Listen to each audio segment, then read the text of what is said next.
للہ وحدہ الحمد للہ وحدہ وحدہ الحمد للہ وحدہ والصلاة والسلام علی من لا نبی بعدہ اما بعد فاعوذ باللہ من الشیطان الرجیم بسم اللہ الرحمن الرحیم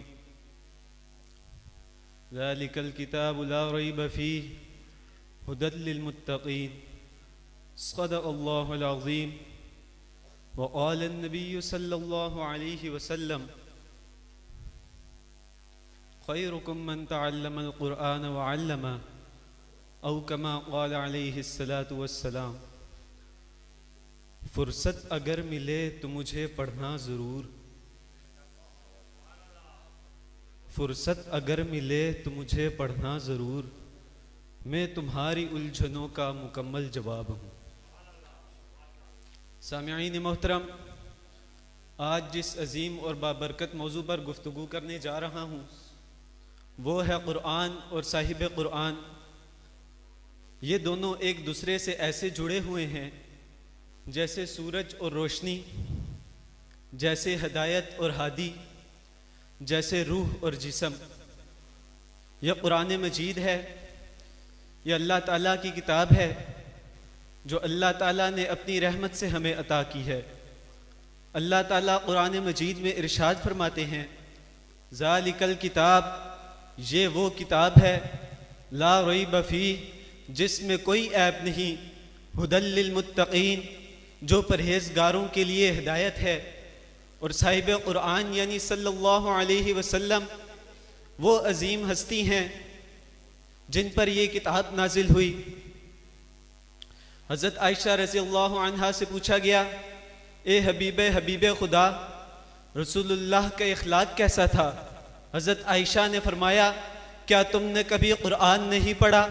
کیا تم نے کبھی قرآن کو کھول کے نہیں دیکھا؟ کیا تم نے کبھی قرآن کو نہیں سمجھا؟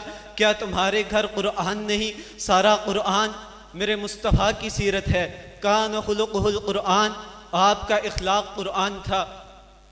سامعین محترم، قرآن صرف پڑھنے کے لیے نہیں آیا بلکہ یہ وہ کتاب ہے جو ہمیں عقیدہ سکھاتی ہے، یہ وہ کتاب ہے جو ہمیں عبادت کا طریقہ بتاتی ہے، معاملات کا شعور دیتی ہے اور اخلاق کا راستہ دکھاتی ہے۔ لیکن اس کتاب کو صحیح طرح پڑھنے اور سمجھنے کے لیے ہمیں صاحب قرآن کی سیرت کی طرف دیکھنا ہوگا۔ رسول اللہ صلی اللہ علیہ وسلم قرآن کے سب سے بڑے مفسر تھے۔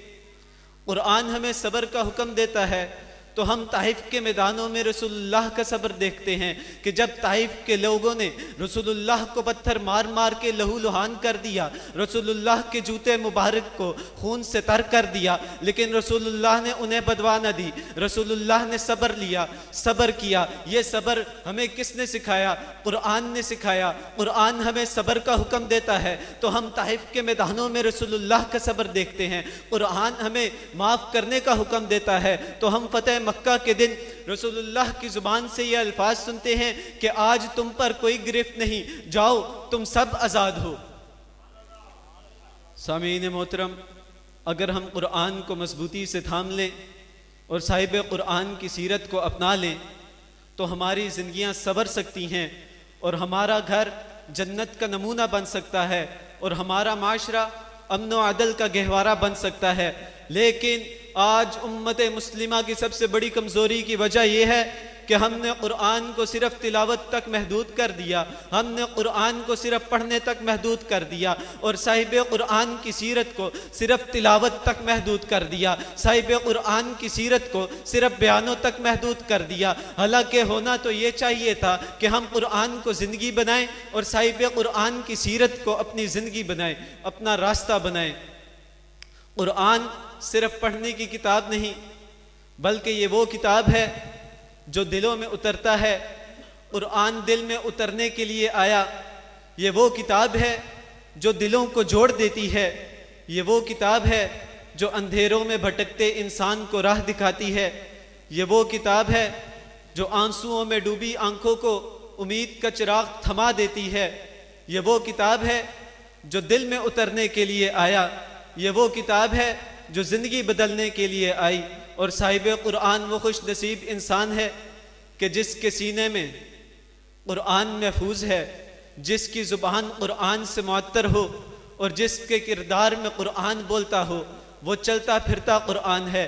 صاحب قرآن کی پہچان صرف اس کی خوبصورت تلاوت نہیں، بلکہ اس کا نرم لہجہ ہے، اس کا پاکیزہ اخلاق ہے، اور اس کی سچائی، اس کا صبر، اور اس کی عاجزی ہے۔ سامعین محترم،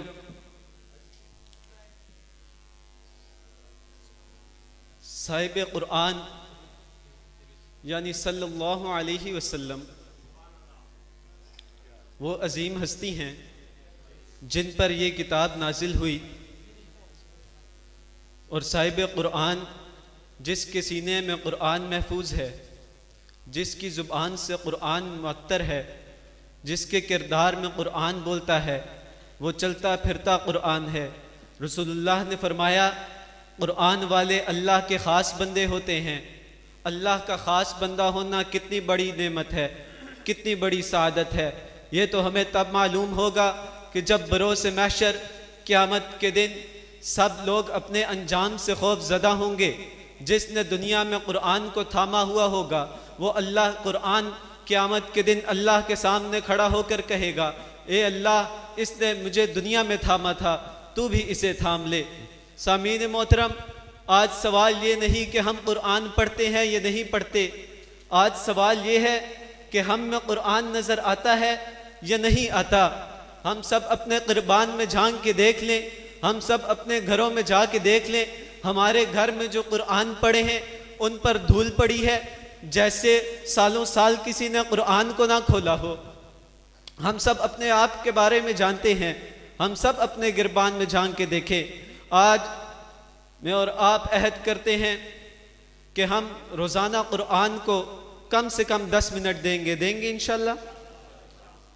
آخر میں بس یہ بات کر کے اجازت چاہوں گا، میری والدہ محترمہ کو فوت ہوئے 1 سال 1 دن ہو گیا۔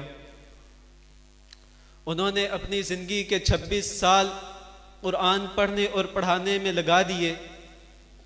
24 میں سے 20 گھنٹے بس قرآن پڑھاتی۔ اللہ نے ان کو ایسا مقام و مرتبہ دیا، رسول اللہ کے قدم مبارک پر ان کو جگہ دے دی، جنت البقیع میں جگہ عطا فرما دی۔ اللہ تعالی ہمیں بھی ایسی موت نصیب فرمائے۔ آخر میں شعر کہوں گا، صحرا میں جنگلوں میں بیاباں میں پڑھو، مینار گر پڑھے تو میدان میں پڑھو، یہ بے خبر نجومی تمہیں کیا بتائیں گے، کل ہونے والا کیا ہے قرآن میں پڑھو۔ اہل منطق سر بسجدہ رہ گئے، پڑھا جب فلسفہ قرآن کا، پڑھا جب کسی نے کچھ لکھا قرآن کا، پڑھا جب کچھ لکھا کسی نے قرآن کا، گر پڑا تحت الثری میں قافلہ شیطان کا۔ وآخر الدعوانا ان الحمدللہ۔